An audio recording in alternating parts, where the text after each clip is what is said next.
I broke up with my wife after she demanded to add her brother to the dream house purchase agreement, but her brother turned out to be. When my fiancée GCC, Emily, and I started our relationship, I was overwhelmed with happiness. We met 7 years ago at a CAF GC, where she had just started working behind the counter. I went there with a friend, and when I saw her, I couldn't be JTMT take my eyes off her. She was incredibly beautiful and had the sweetest voice.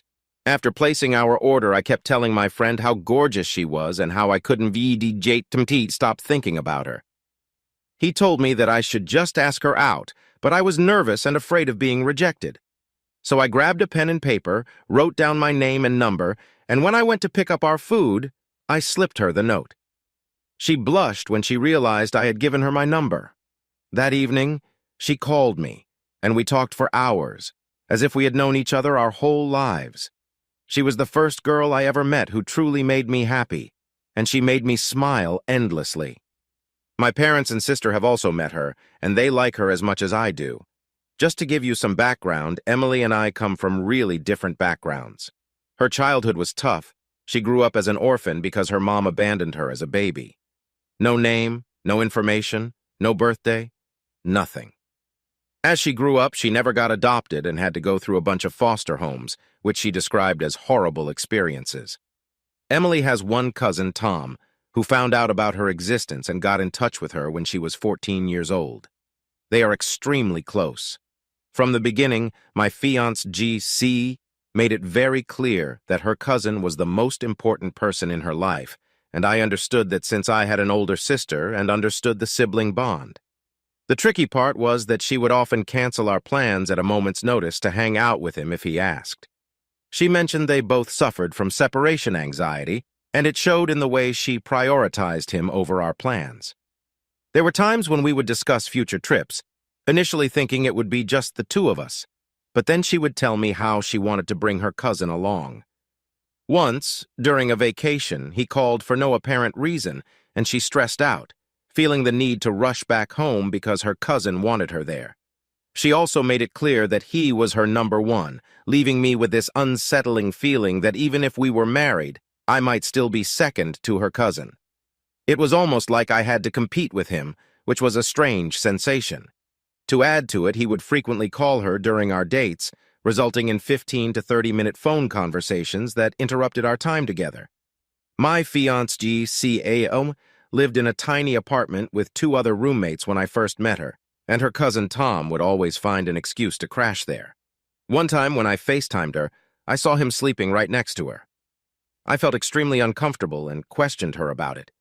She told me that her cousin usually slept on their sofa in the living room, but that night he didn't want to be alone since he was going through a bad breakup.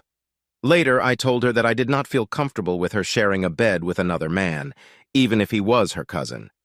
She argued that the sofa bed was uncomfortable and her bed was bigger for the two of them.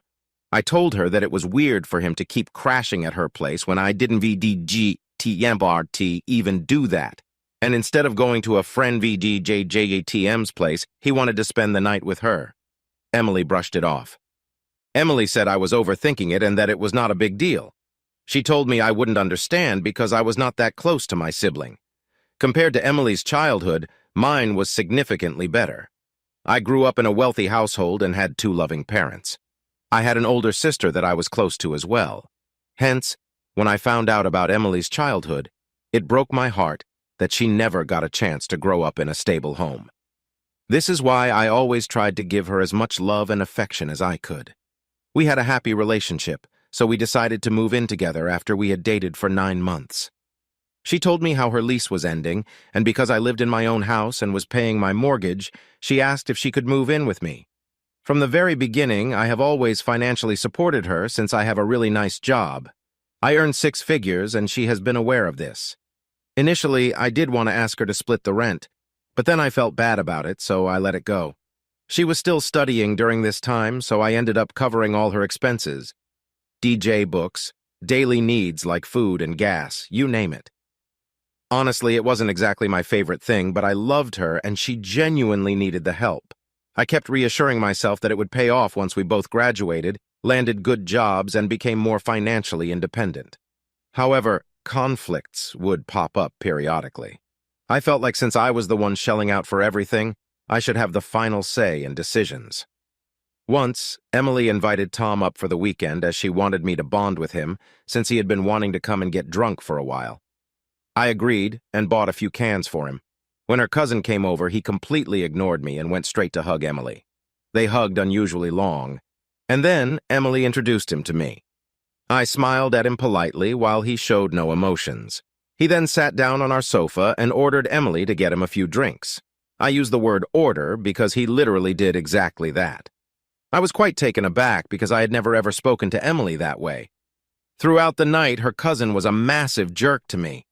For example, he looked around our house and told me how I was probably a lazy bum who depended on my dad for everything. I clarified that I worked hard in college to get my cushy job and that I was paying the mortgage of this house all on my own. He then scoffed and started to bring up how he had recently been promoted. For context, he worked at a restaurant for the past 10 years and had been promoted as the manager there. As Emily and I congratulated him, he completely ignored me again and told Emily how he wanted to take her out for dinner since it had been ages since just the two of them had hung out and how he missed going for long drives with her. Emily agreed, and they started talking about all their good times, which made me very uncomfortable to hear. However, my fiancé GCE noticed I wasn't having fun and was being quiet, so we went over to my room to talk things out. Our discussion apparently took too long, and her cousin barged into our bedroom screaming for Emily and saying how he missed her. Emily assured him that we would be right out, but he asked us to just hurry back. In my frustration, I angrily told him to go away. I was really getting frustrated with how clingy he was around Emily, and it boggled my mind that she didn't see this. After sorting things out, we decided to go back as I didn't want to keep my fiancé GCE from her cousin. She stopped to use the bathroom, and I waited in the hall. From there, I could hear her cousin yelling at our TV, and he sounded completely drunk. This is when I noticed that he had been drinking continuously since the moment he arrived. He came into our place and was almost 8 cans down when Emily came out of the washroom. He started to tell her how he wished they could have met at a bar and had a good time together since this was boring, and he wanted to go out. Emily must have also noticed that he was quite drunk, so she told him that he should rest for a bit since he had a car. Her cousin drunkenly went on to say how he hated the fact that she was with me and how he wished I never came into his life. I was pissed, and I honestly did not care what motivated him to say this. I demanded to know what his problem was, since clearly there was no cousin in this world who was so involved in his cousin's life, but he responded by yelling and attacking me. Now I am 6'4" and much taller than him, so I had to hold myself back from seriously hurting him. Emily was begging me not to hurt him while he kept screaming obscenities at me.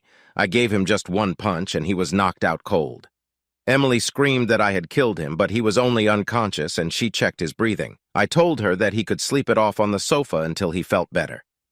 Emily then turned to me and told me that what I had done was unforgivable. I told her if that was the case, then she was welcome to leave me. I watched her eyes well up with tears, but I was too tired to argue with her, so I went up to my bedroom and just fell asleep. The next day, when I woke up, her cousin was nowhere to be found. When I asked Emily, she told me that he wanted her to apologize to me for last night and that he was not going to press any charges against me. I scoffed and told her that her cousin was lucky that I did not press any charges against him because he was the one who attacked me drunk. Emily brushed it off and told me that she was sorry for getting pissed at me last night. I accepted her apology. Since that night, Tom has always avoided me as much as he can. Obviously, Emily continued to see him every weekend, but he never came in front of me. By the 4th year of my relationship with Emily, I was seriously worn out from being the sole financial backbone in the house. She would basically expect me to handle all her school-related expenses, even though she had her own savings from all the part-time jobs she had done. Around the same time, I started noticing how she would start acting entitled as if all my support was a given. When she finally got an internship, I thought, well, now she could be a bit more financially independent. However, she would splurge her money on luxury items like shoes or handbags. She had tons of shoes even though she would hardly wear them, and a couple of high-priced handbags. I was still stuck covering all her basics. We began fighting a lot. with arguments boiling down to her telling me not to dictate her choices and me likening her to a spoiled child I felt obligated to care for. Almost a year after her graduation, she still had not landed any job. Her self-esteem was wrecked in the initial 7 months post-graduation. She had given it her all, but the constant rejections probably took a toll. What really irked me was that I had been suggesting she could have taken a part-time job during this time to make some money, but she never went for it. During this time, even though she was not earning a penny, she would constantly spend money on her cousin, or even send him $500 every month. If I questioned her, she would tell me how he needed help, and that I was earning more than enough anyway, so I should not be selfish. The breaking point came one night when her school loan and phone bill payments were due. She called me asking for help, and I lost my cool. I yelled and called her an ungrateful person who just used me for money without doing anything for herself.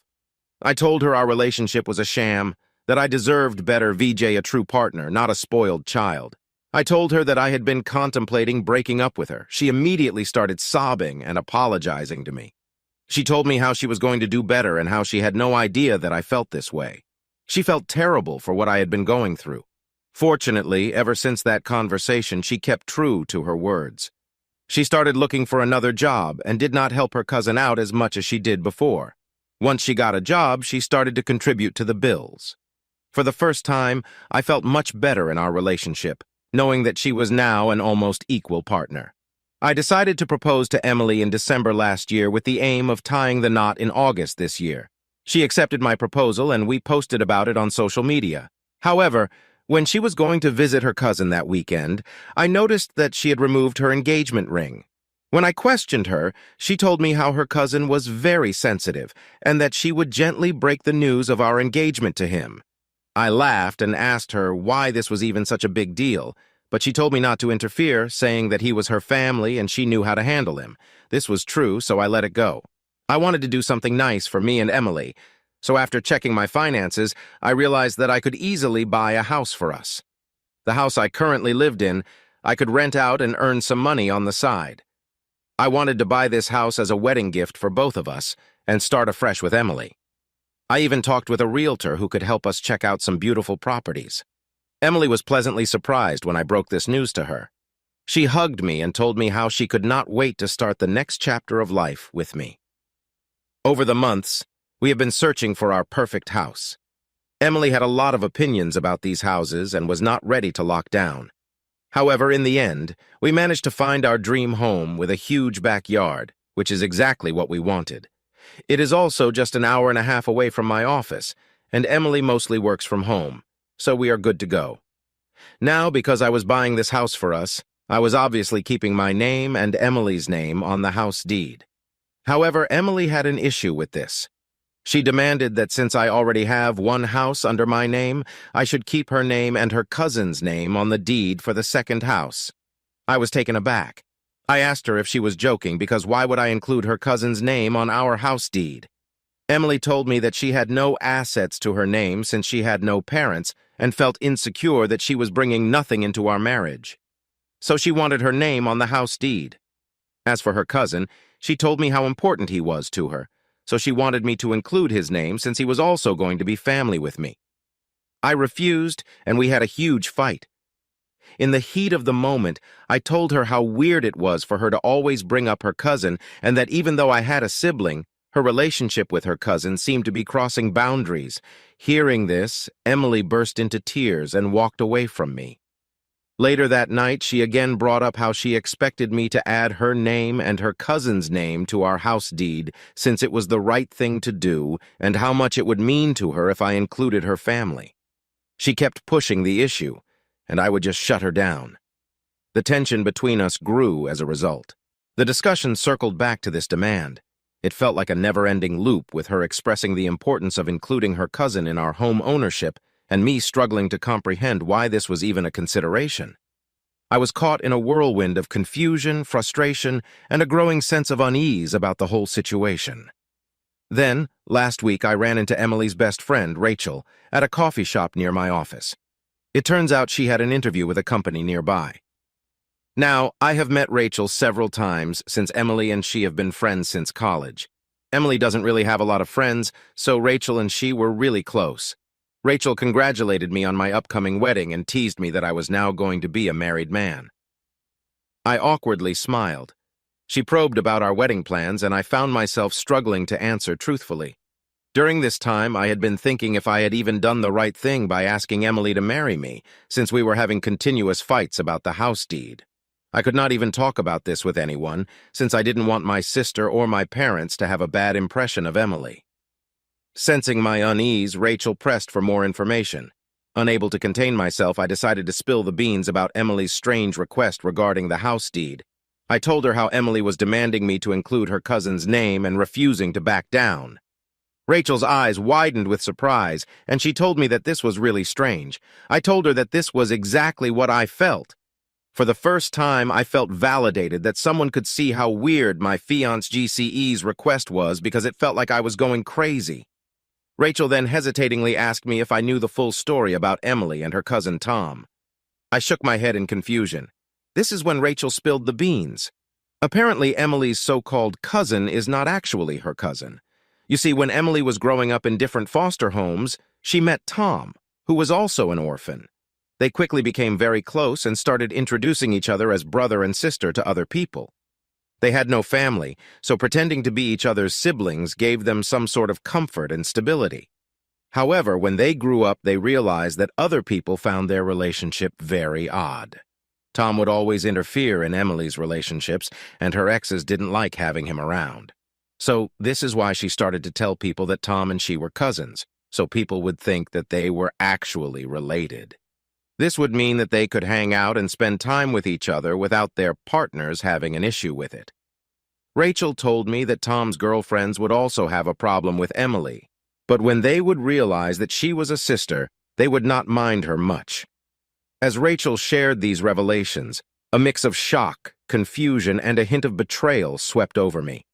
The foundation of trust, which I believed my relationship was built on, began to crumble. Rachel went on to tell me how she thought I already knew this since Emily was engaged to me, and she expected Emily to have come clean to me by now. I shook my head and told her that Emily never said any of this to me, and I had been living with the assumption that she was going to hang out with her cousin every weekend. Rachel nodded her head in understanding and told me that she had also found their relationship to be too close. But it was not her place to judge them, so she always kept her opinions to herself. Since this conversation with Rachel, my head has been reeling. I am trying to act as normally as I can in front of Emily because I don't know how to bring this up. I am at a loss for words, and there's a lot to think about. I am afraid to bring this up and find out how she has been lying to me throughout our entire relationship. This might be the end of us. Because I don't know if I can ever trust her again. Would I be wrong for ending my relationship with my fiancé GC because she has been lying to me about her cousin? Should I give her the benefit of the doubt for the sake of the years we have spent together? Please, Reddit, help me. Update 1. Thanks for all of the advice. I now know how to proceed from here. I have always thought of ways to turn a negative situation into a positive one and, most importantly, not to act or feed off of negative emotions. It was difficult to see how to do that for the past few days. For the majority of those who are telling me to end the relationship, I believe that it is the best course of action. Before that, I need to have an open discussion with Emily and hear her side of the story. Otherwise, it is going to bug me my entire life about why she lied to me. I have also reached out to my parents and told them everything. My parents have told me the same thing that everyone in the comments section has been saying. They don't want me to go through with my marriage, and they're glad that Emily and I are not bound to each other through property or finances, so it will be easy for me to break things off. I will update you once I confront her. Update 2. So I finally sat down to talk to Emily yesterday. Confronting Emily was both nerve-wracking and necessary. I needed answers, and I owed it to myself and our relationship to get to the bottom of things. I did not mince words and told her up front that I had met Rachel, and she had revealed everything about her and Tom's relationship. Emily's eyes widened in shock as she asked what exactly I meant by that. I told her that I knew she and Tom were not cousins and that he was not her brother. Emily looked taken aback, and her eyes darted nervously around the room. She stammered for a moment before attempting to explain. She admitted to the lie about Tom being her brother, but justified it as a coping mechanism from their difficult past.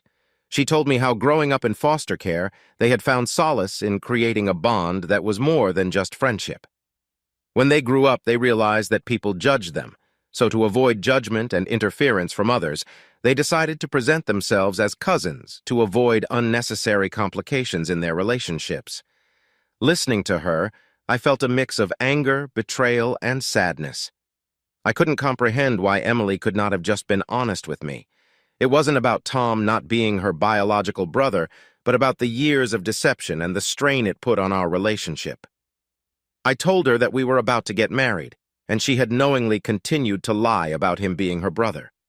When I pressed her about the demand to include Tom in the house deed, Emily's justification spiraled into an emotional plea.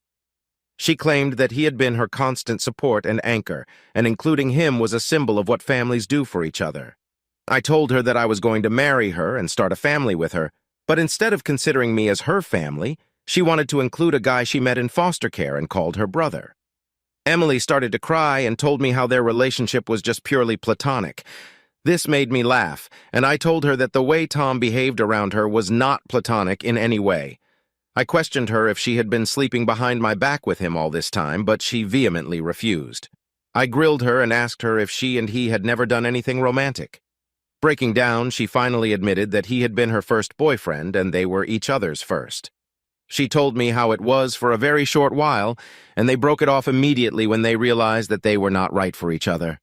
She kept emphasizing how they just platonically cared for each other since then. However, my patience wore thin, and I could no longer accept these excuses. I expressed my disgust at the lies she had been telling throughout our relationship. I told her that I could no longer be with her after knowing what I knew. This made her cry even more, and she started saying how this was why she had been hiding this secret for so long. She tried to guilt-trip me by saying how I was also leaving her like her mother did years ago, and how she could not live without me. I told her I couldn't continue the relationship, that the foundation of trust had crumbled irreparably. At that moment, I no longer cared about her feelings, and asked her to give me back my engagement ring. The ring once belonged to my grandma and was a family heirloom. I had given this to her with my mother's permission, thinking that she and I could start a family together. However, now that I was done with her, I didn't want her to take the ring with her. She begged me not to break off the engagement, but I stood my ground. Then Emily started to refuse to give me back the ring, telling me how I had given this to her, so now it belonged to her. I reminded her that what she had done to me amounted to catfishing, since she had depended on me financially throughout the relationship and then lied about her so-called cousin. I told her she was not leaving my house until I had my ring back. Reluctantly, she removed the ring while crying and accusing me of being heartless. I asked her to pack her bags and leave my house within the hour. Despite her pleas and promises to change, I stood firm in my decision. The person I thought I knew was a facade, and I did not want anything to do with her anymore. Desperate, Emily called Tom to pick her up. However, when he learned that I had become aware of their relationship, he refused to get involved, perhaps knowing that if he showed up at my place, I would give him a serious beating. Emily had no choice but to call an Uber. As she left, she told me that she was sorry for everything and that she would wait for me. I ignored her and shut my door in her face. The aftermath has left me feeling a whirlwind of emotions, betrayal, heartbreak, but also a newfound clarity. It hurts me that my dream girl turned out to be such a fraud and that, in my 30s, I have to start dating all over again. However, I am glad that I found this out before we got married or bought the house. Otherwise, this would have been a much bigger mess. Update 3. Thank you to everyone who has been sending me uplifting messages for the past month. To those who shared their own infidelity stories or offered advice, thank you. Your words have been instrumental in helping me navigate this journey. I will be going for therapy as many of you have advised. I understand that with time this pain will subside, but it still hurts. Thankfully, my sister and my parents have been checking in on me regularly. I have blocked Emily from everywhere, and I have changed my door locks like some of you have advised. I have also installed cameras around my house just in case, though I doubt that Tom or Emily will ever show up. This will be my final update for now since I don't want to be reminded of her betrayal anymore.